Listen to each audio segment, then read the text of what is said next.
Pro Rakyat Channel TV.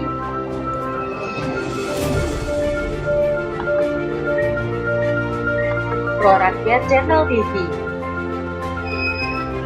Pro Rakyat Channel TV. Pro Rakyat Channel TV. Pro Rakyat Channel TV. Pro Rakyat Channel TV. Pengolahan lahan itu sangat utama untuk berbudidaya porang, karena tanah itu perlu gembur, perlu kita melakukan pembajakan tanah terlebih dahulu. Ini samping kanan kiri lahan padi, ini sebetulnya di padi juga bisa, tapi ditanami untuk tanaman porang.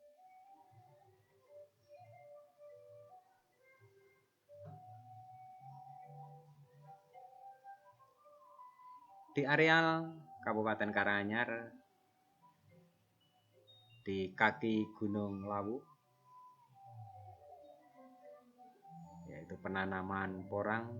Ini kemarin di jagung, tanaman jagung ini nanti ditanami untuk tanaman porang dinaungi jagung.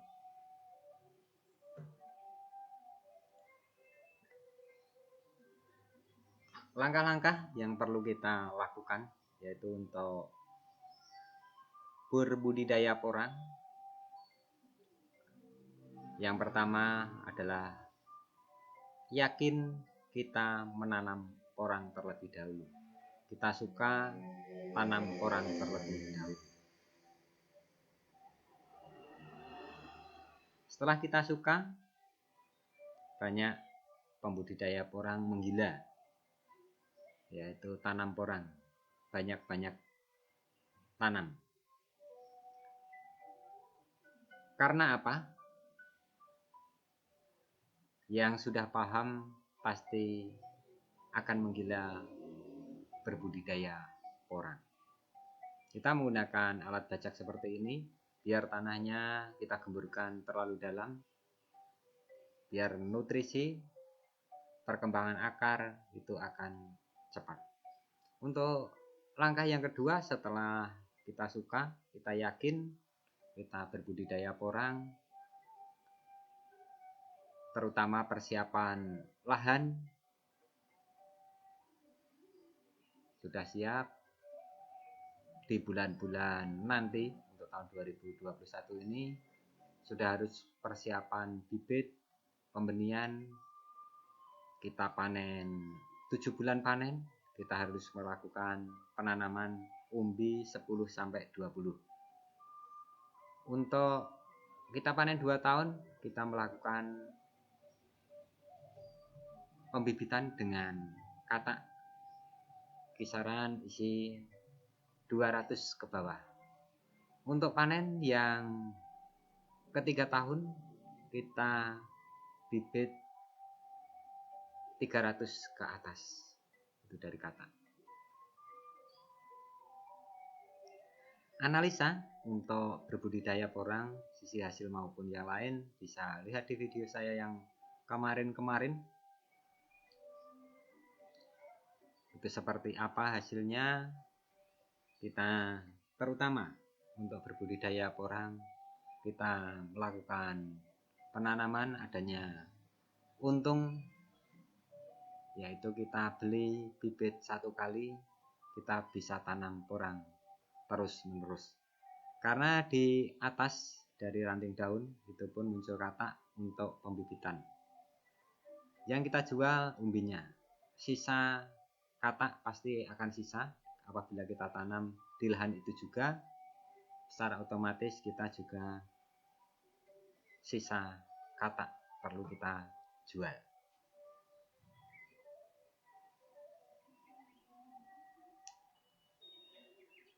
Setelah persiapan bibit, juga persiapan lahannya sudah punya, langkah yang selanjutnya yaitu untuk pembajakan seperti ini. Pengolahan lahan, juga persiapan pupuk, nanti untuk katak yang super itu bisa kita tanam mulai bulan 8 akhir.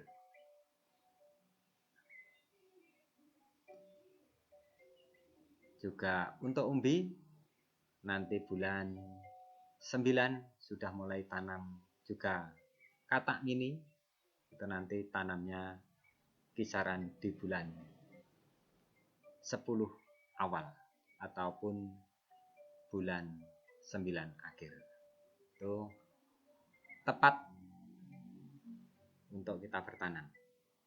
Apabila kita tanam di bulan Januari, Desember bisa, tapi kurang memuaskan saat kita panen maupun melihat di perkembangan tanaman tersebut.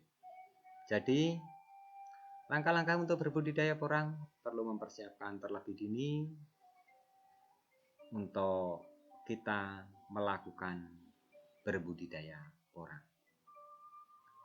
Setiap petani mempunyai teknis cara tersendiri-sendiri untuk berbudidaya porang supaya berhasil. Dari pengalaman-pengalaman kegagalan, dari uji coba, dengan metode apapun yang sudah dilakukan, petani porang pasti adanya suatu banyak pengalaman-pengalaman. Apabila kita tanam bibit itu terlalu dalam, nanti timbul umbinya akan tidak bulat. Jadi umbinya seperti ketela rambat maupun ketela. Jadi berbudidaya porang perlu tahu ilmunya, mudah kita menanam, tapi untuk merawatnya, teknisnya itu juga ada cara-caranya. Kenapa pengolahan lahan itu sangat penting? Karena tanah itu perlu juga dirawat, disayangi, nanti mudah-mudahan akan menghasilkan yang luar biasa pada kita semua.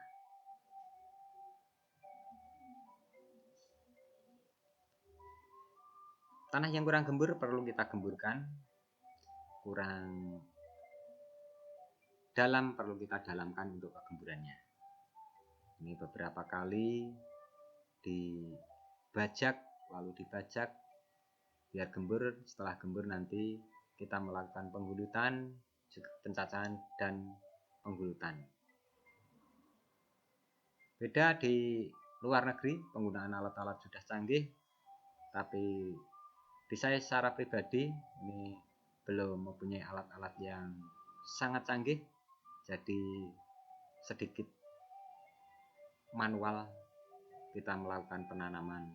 Untuk membacakan kita menggunakan alat biar tidak menguras kantong maupun tenaga yang banyak. Ini diulang-ulang terus untuk membajak biar gembur tanahnya.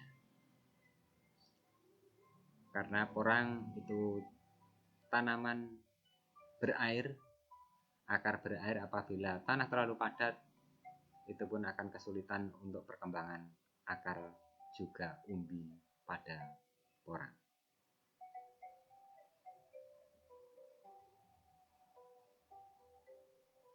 Jangan lupa teman-teman, yaitu berhubungan dengan berbudidaya porang perlu memperhatikan terlebih dini, yaitu saya berpesan sesuai dengan pengalaman saya, jangan sampai tanam tidak pada saat musimnya. Karena di tanah Jawa, sesuai dari orang-orang tua saya, itu ibaratnya salah mongso untuk kita bercocok tanam apapun kurang memuaskan pada hasil, bahkan bisa merugi. Tanam porang bisa merugi juga ada apabila tidak tepat tanam, tidak tepat apabila ada penyakit kita membasminya. Karena di porang itu ada penyakit yang di tanah itu uret, mau memakan porang umbinya. Juga pembusukan jamur apabila pupuknya kurang bagus, tidak terfermentasi, itu pun juga akan menjadi gangguan rintangan pada tanaman porang.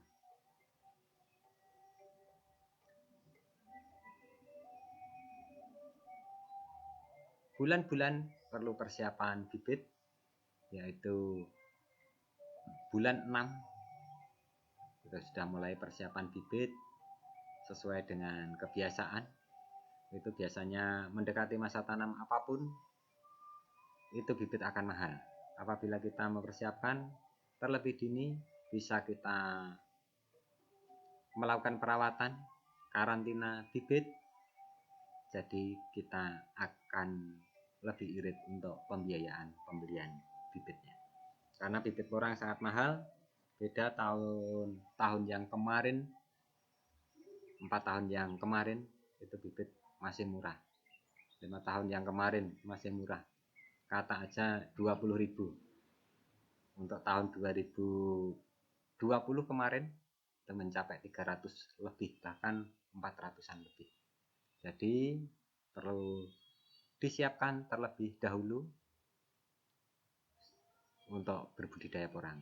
Banyak yang sudah kontrak untuk berbudidaya porang, bulan-bulan seperti ini sudah nitip pada orang yang dipercaya untuk pembelian bibit,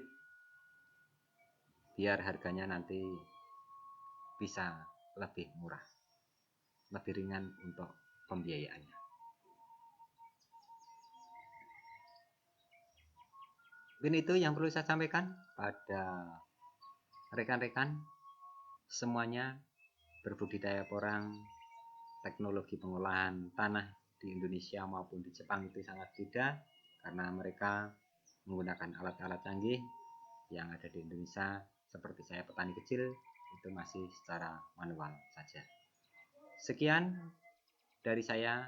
Wassalamualaikum warahmatullahi wabarakatuh. Salam sukses petani porang seluruh Indonesia.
Jangan lupa subscribe, aktifkan lonceng-nya, minta pertemanan Facebook Emas PUR Demang, juga follow Instagram Emas PUR Demang. Terima kasih.